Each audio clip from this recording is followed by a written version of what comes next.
ರಾಜ್ಯ ಮಹಿಳಾ ಆಯೋಗದ ಅಧ್ಯಕ್ಷರೆಂದು ಜಿಲ್ಲಾಸ್ಪತ್ರೆಯೊಂದಕ್ಕೆ ದಿಢೀರ್ ಭೇಟಿ ನೀಡಿದ್ದರು.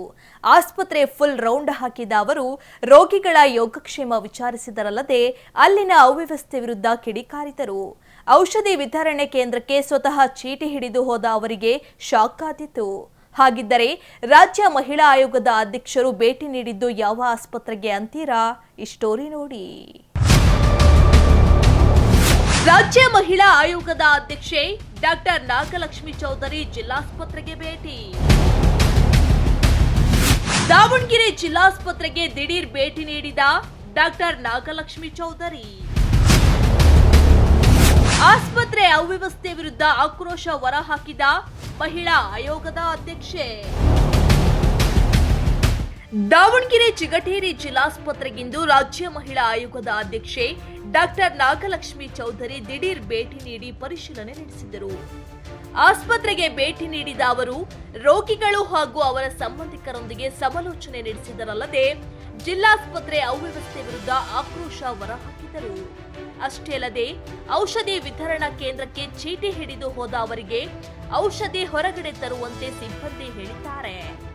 ಆಸ್ಪತ್ರೆಯಲ್ಲಿ ಔಷಧಿಗಳು ಇದ್ದರೂ ಕೂಡ ಇಲ್ಲ ಎಂದು ಸಿಬ್ಬಂದಿ ವಾಪಸ್ ಕಳುಹಿಸಿದ್ದಾರೆ.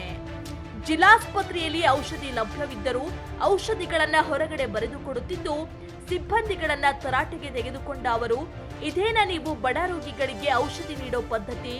ನೀವು ಹೊರಗಡೆ ಔಷಧಿ ಬರೆದುಕೊಟ್ಟರೆ ಇನ್ನೇಕೆ ಅವರು ಜಿಲ್ಲಾಸ್ಪತ್ರೆಗೆ ಬರಬೇಕೆಂದು ಕ್ಲಾಸ್ ತೆಗೆದುಕೊಂಡರು.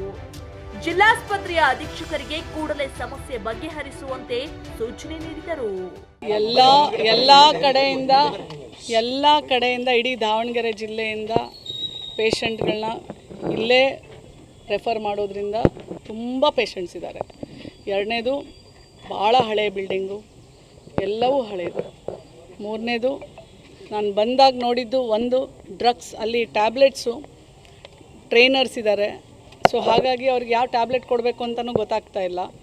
ಪೇಷಂಟ್ಗಳಿಗೆ ಎಷ್ಟೊಂದು ನಾನು 4-5 ಜನಕ್ಕೆ ಮಾತಾಡಿದಾಗ ಅಲ್ಲಿ ಟ್ಯಾಬ್ಲೆಟ್ಸು ಅಲ್ಲಿದ್ದಾವೆ, ಬಟ್ ಅವ್ರಿಗೆ ಗೊತ್ತಾಗ್ತಾ ಇಲ್ಲ ಅಂತ ಹೇಳ್ತಾ ಇದ್ದಾರೆ. ಪೇಷಂಟ್ಸ್ಗೆ ಟ್ಯಾಬ್ಲೆಟ್ಸ್ ಕೊಡ್ತಾ ಇರಲಿಲ್ಲ. ನಾನು ಕೇಳಿ ಟ್ಯಾಬ್ಲೆಟು ಕೊಟ್ಟಿರಲಿಲ್ಲ. ಸೊ ಸರ್ ಬಂದು ಹೇಳಿದ್ರು ಅದಿದೆಯಲ್ಲ, ಯಾಕೆ ಕೊಡ್ತಾ ಇಲ್ಲ ಅಂತ. ಮತ್ತೆ ಕೊಟ್ಟರು. ಮತ್ತೆ ಏನೋ ಅಂದರು, ಇಂಡೆಂಟ್ ಹಾಕಿದ್ದೀವಿ ನೀವು ಕೊಟ್ಟಿಲ್ಲ ಅಂತಂದರು. ನೀವು ಯಾಕೆ ಹಾಕಿ ಅವರ ಮಧ್ಯನೇ ಟ್ಯಾಬ್ಲೆಟ್ಸ್ ವಿಚಾರವಾಗಿ ಅದನ್ನು ರೆಕ್ಟಿಫೈ ಮಾಡಿ ಅಂತ ನಾನು ಡಾಕ್ಟ್ರಿಗೆ ಹೇಳಿದ್ದೀನಿ. ಹಂಗೆ ಆಗಬಾರ್ದು, ಯಾಕಂದರೆ ಬಡವ್ರ ಪೇಷಂಟು ಸಾಲು ನಿಂತ್ಕೊಂಡು ಗಂಟೆಗಟ್ಟಲೆ ಅಲ್ಲಿ ಮಾಡ್ತಾರೆ. ಅದು ಒಂದು.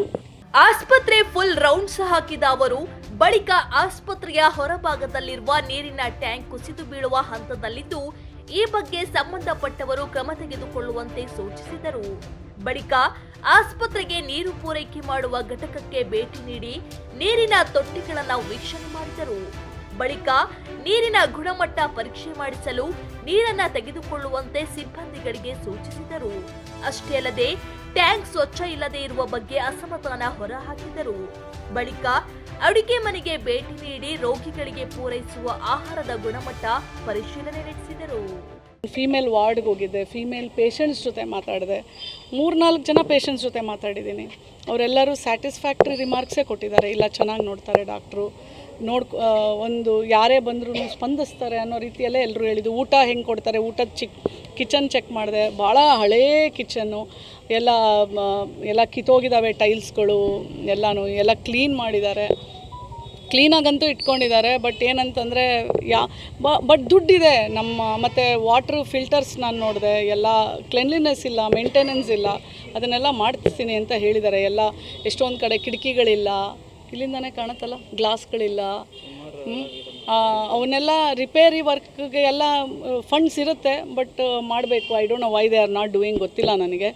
ಆಮೇಲೆ ಟ್ಯಾಂಕ್ಸು, ವಾಟರ್ ಟ್ಯಾಂಕ್ಸು ಆ್ಯಕ್ಚುಲಿ ಭಾಳ ದೊಡ್ಡ ಟ್ಯಾಂಕು. ಓವರ್ ಹೆಡ್ ಟ್ಯಾಂಕ್ ಅಂತೂ ಏನೋ 6 ತಿಂಗಳ ಮುಂಚೆ ಕ್ರೇನ್ ಅವ್ರನ್ನ ಕರೆಸಿ ಕ್ಲೀನ್ ಮಾಡಿಸ್ದೆ ಅಂತ ಡಾಕ್ಟ್ರ್ ಹೇಳ್ತಾ ಇದ್ದಾರೆ.